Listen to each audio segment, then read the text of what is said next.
The letter was folded so many times, the creases had softened into thin, pearly ridges. Sarah Merritt held it against the light, watching the brown smudges where the ink bled on the cheap paper. The salutation was brief, the handwriting cramped as if the pen had been guided by hands that needed haste. Ouida House, 4 children, need a woman who can stay. She read it twice, then pressed the flat of her palm across the words as though warmth might make them truer. Outside, the mercantile screen door banged when a gust caught it. Dust motes spun like small planets in the sunbeam cutting across the counter. Sarah had lived in that town for 6 years, working behind the post, sewing up the torn cuffs of miners and washing the shirts of men who smelled of coal and river. Her life there was tidy and small and known by everyone, a woman of steady hands who had once tried, and failed, to carry a child. The scar from the procedure remained a private map on her belly. The town made room for the fact in a soft, unspoken way. There was no pity in their eyes, only the kind of respectful distance that suited both of them. Still, the idea of a house that needed steadying pulled at something under her ribs. The letter promised work and board, and something more slippery, a chance to be needed for reasons other than mending in memory. When she laid the letter down and looked out at the street, she imagined running water warmed on the stove, a child's head in her lap, a small face that might accept the taste of her soup as proof of care. She had learned not to name that ache. Naming made it tremble into something that might break her. But it existed. The offer was thin as paper and as stubbornly stubborn as her own hands. She took the wagon ticket that afternoon. Mrs. Polk at the boarding house fussed over her, pinning a shawl across Sarah's shoulders though the day had been warm. "You'll make the house seem less empty," Mrs. Polk said, stirring tea with the point of a spoon. "You always did have a gentle touch, Miss Merritt." The compliment landed like gravel and then something like hope unfurled, careful and wary, beneath it. "If this story speaks to the part of you that believes people can make a place home, stay with it. There's a piece at the end you won't want to miss." The road to Ouida House followed the river, and for a while Sarah let the rhythm of the wheel soothe her. The land opened up into a country of tall grasses and pale fences, and the house itself rose from the field more as a series of leanings than as architecture. A main room, a stoop, a lean-to where the wind bell hung and never stopped. Smoke spiraled from the chimney in a way that made the whole place look as if it breathed. When the wagon rolled into the yard, children were there, 3 faces seen at once, each with that particular austerity of children who had learned to keep sorrow tidy. Emma stood in the doorway, 13 and too tall for her years, with her hair pulled back in a no-nonsense braid, and her jaw set, as if it were a decision she would never betray. Beside her, Daniel watched with his hands tucked into his coat, as if cold were the only thing to be expected from strangers. Lucy clung to the hem of Emma's skirt and peeked up with wide eyes that regarded Sarah the way one inspects a tool before deciding whether it will be useful.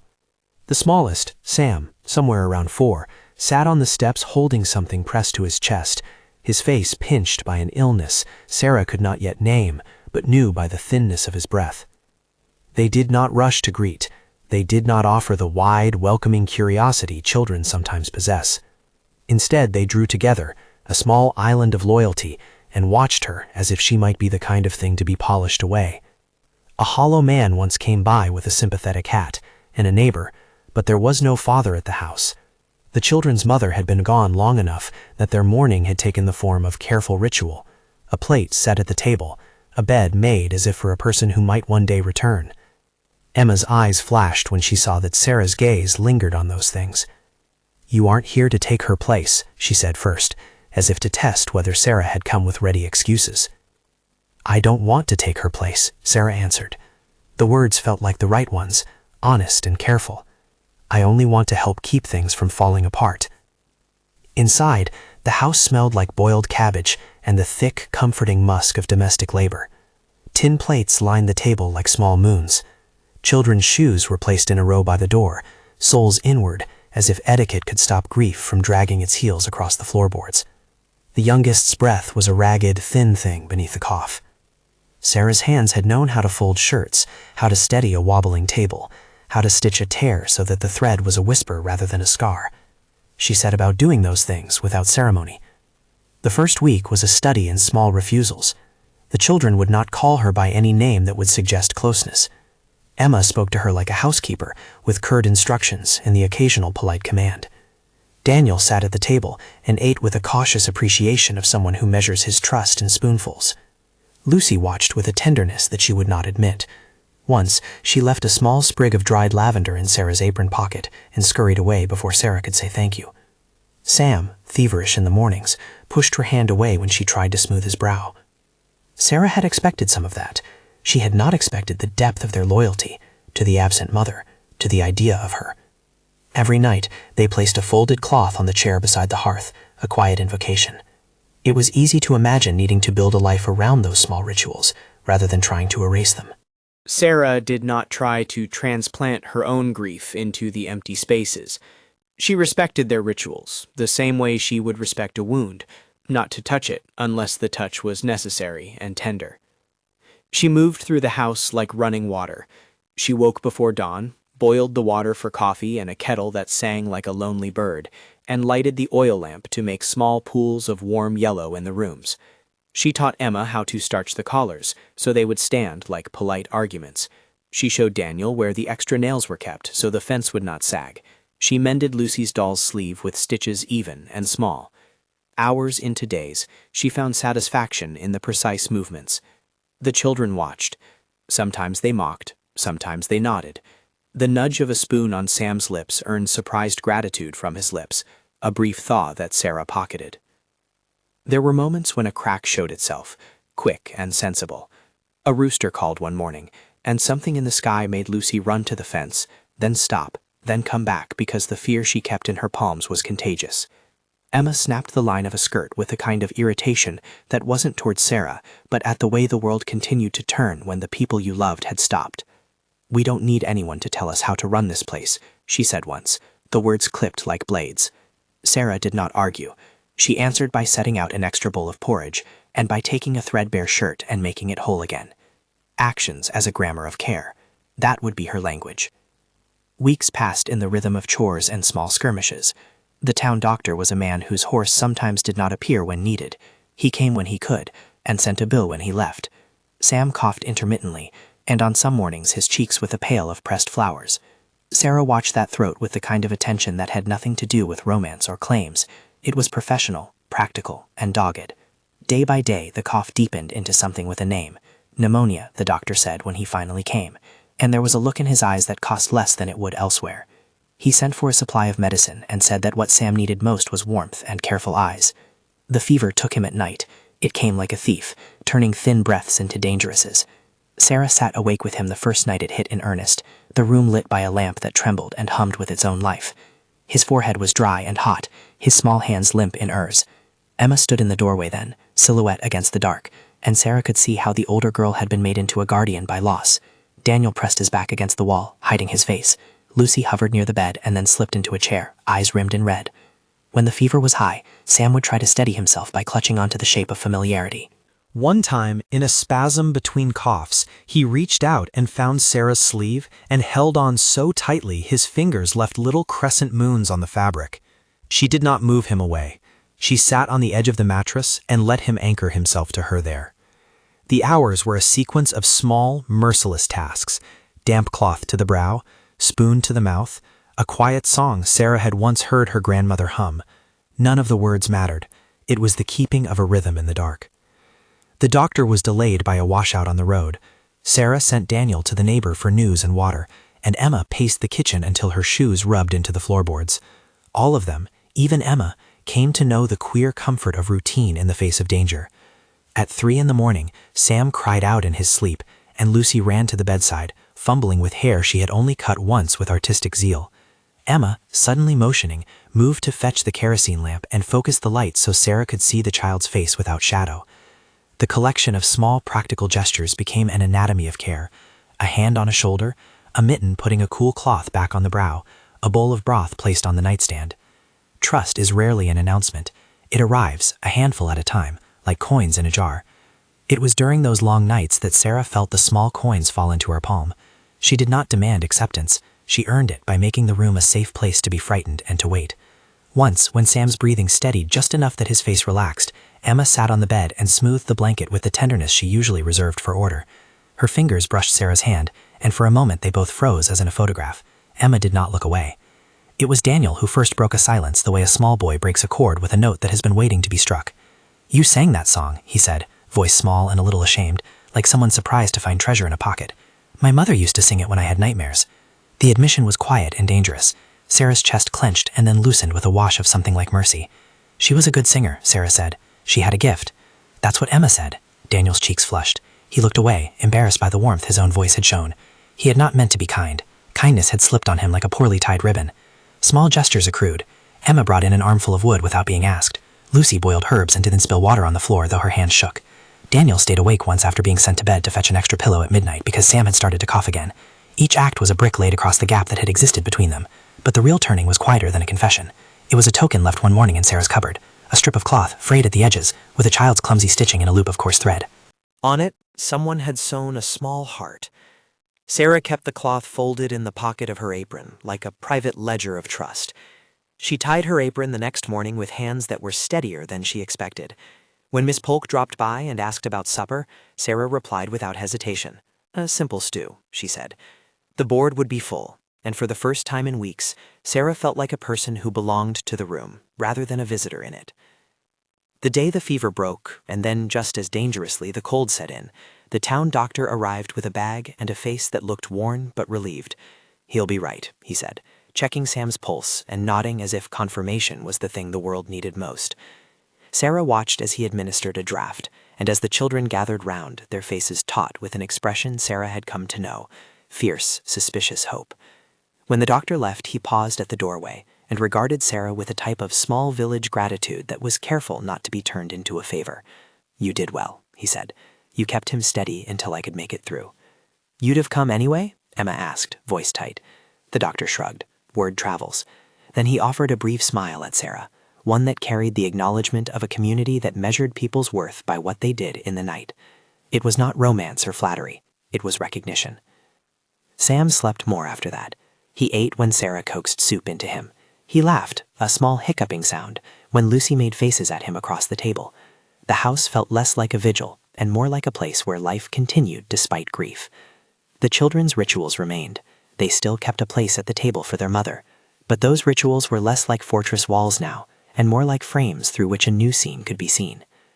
The moment that would be called the turning was small and private, and yet it had a kind of weight that made the neighborhood seem to pivot on its hinge. It was a late afternoon when the sky turned the color of old pewter, and the wind made the long grass bow. Emma had been at the washboard, soaking clothes in a tub. Sarah had been at the stove, browning onions. The children had been arguing over a cracked toy, small domestic ironies. And then, as if the day decided to reveal itself, Lucy walked into the kitchen holding something cupped in both hands. It was a locket the size of a coin, dull with age. Its chain nodded with the former owner's eagerness to keep it safe. Sarah's chest gave an involuntary quickness, like a bird surprised into flapping. The locket had been visible in a photograph on the mantel once, tucked beneath the frame. The children had not taken it off the mantel until now. Lucy extended it with the solemnity of someone offering the last piece of bread to a visitor. "We want you to have it," she said, and the words fell like pebbles.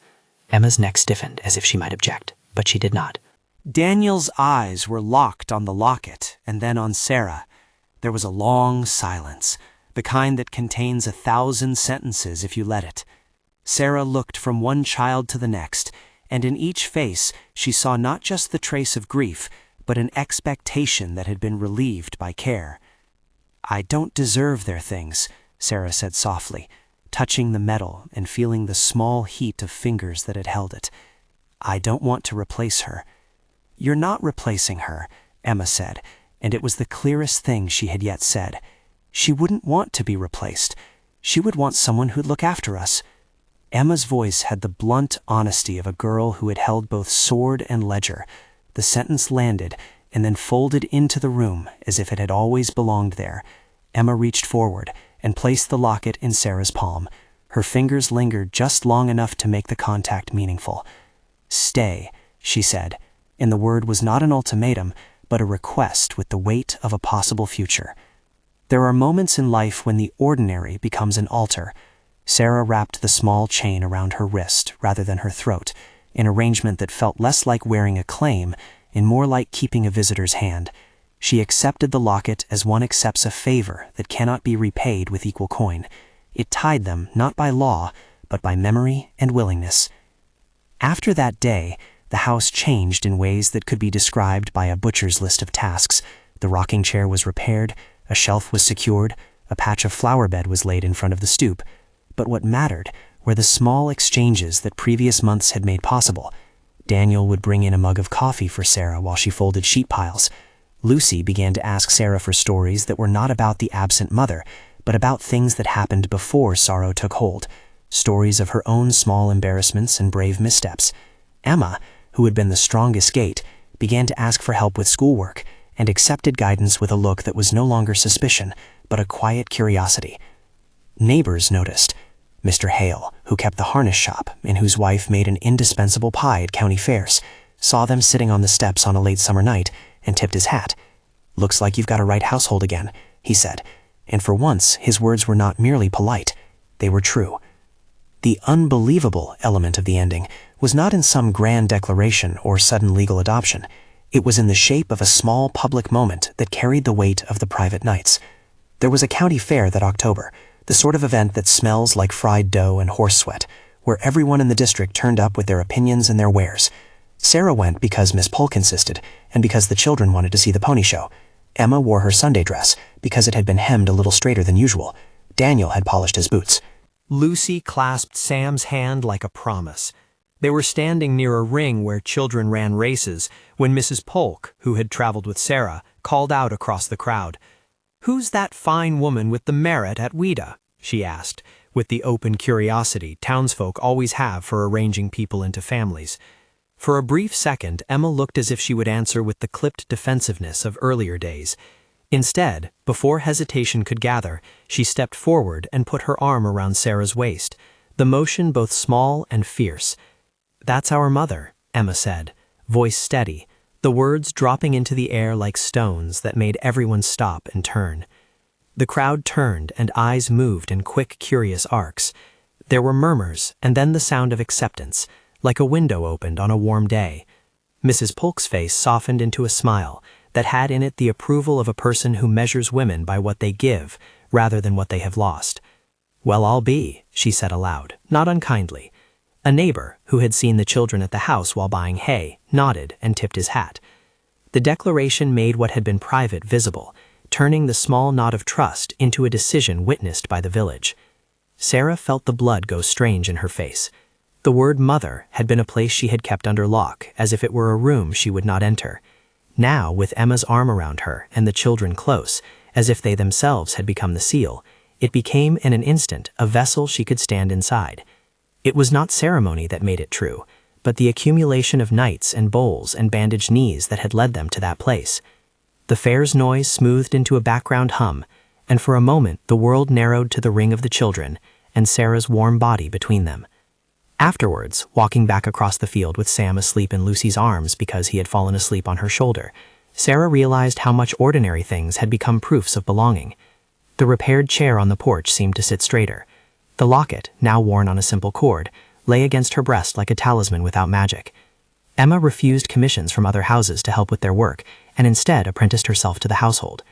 Daniel read aloud sometimes from a tattered primer, gaining confidence as his voice cracked less with every sentence.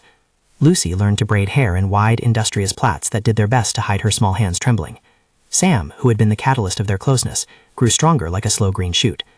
On a night not long after the fair, Sarah sat at the kitchen table with the lamp low and the house smelling of stewed apples. The children dozed in corners or sat mending a button. Emma had a pile of papers, list of upcoming chores, and a crude chart where she had written times for milkings and sweeping. "You stay?" she asked suddenly, like a person who has just decided to ask the simplest question in the world and recognizes how enormous its answer will be. Sarah put down her needle. "Yes," she said. The voice felt like a small agreement, like a treaty signed in stitches. "I'm staying." They did not make a grand ceremonial adoption. There was no law signed, no priest or judge. Their binding was the daily maintenance of each other's life. It was the way morning tea was poured by one and the bed was tucked by another. It was the exchange of small things, a locket, a note tucked under a pillow that read simply, "Please stay," sewn by Daniel in a spurt of awkward, honest script. A braid left on Sarah's bedside table, Lucy's attempt at a crown. A mended shirt with Emma's hand making the last stitch. Each artifact was evidence. Time, that patient witness, unfolded gentle proofs. Winter came and the house hummed with the sound of wool and steam. Sam's cough, which had once threatened to make the world tilt, became a memory with rattling edges. Emma went on to take on tasks that required not only strength but judgment. The sturdiness of her decisions marked her slow adolescence. Daniel's laugh, quieter than some, found its way out at breakfast when the dog misbehaved.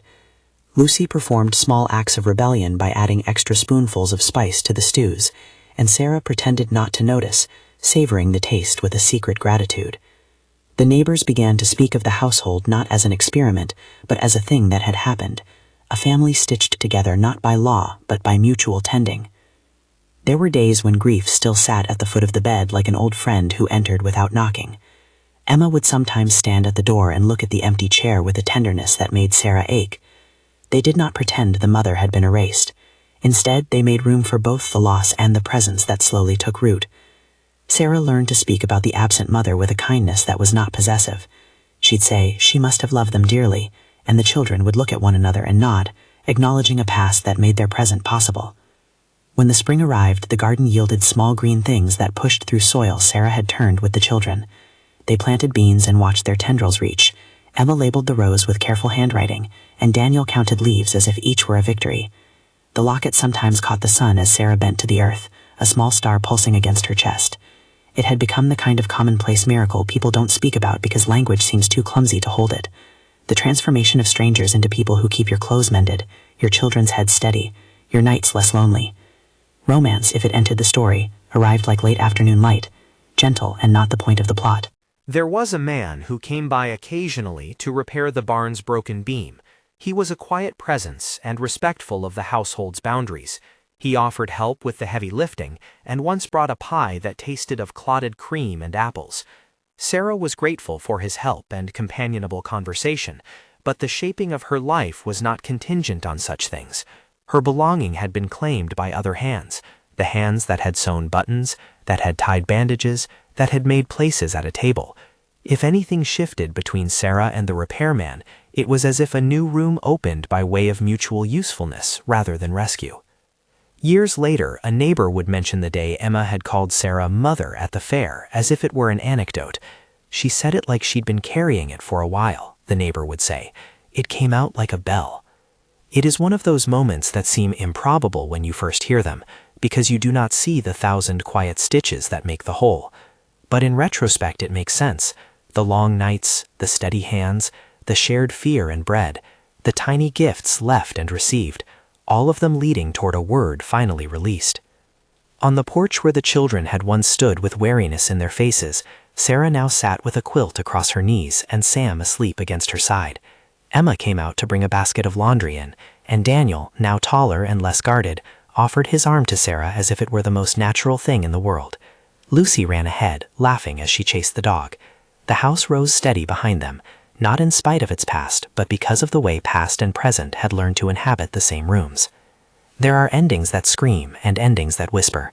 This one was a whisper that grew into a sustained conversation, not a sudden miracle, but the slow, believable transformation of a household into a family. Sarah's life remained ordinary in many ways. There were bills to pay, frost on the windows, tongues aflame under the kettle.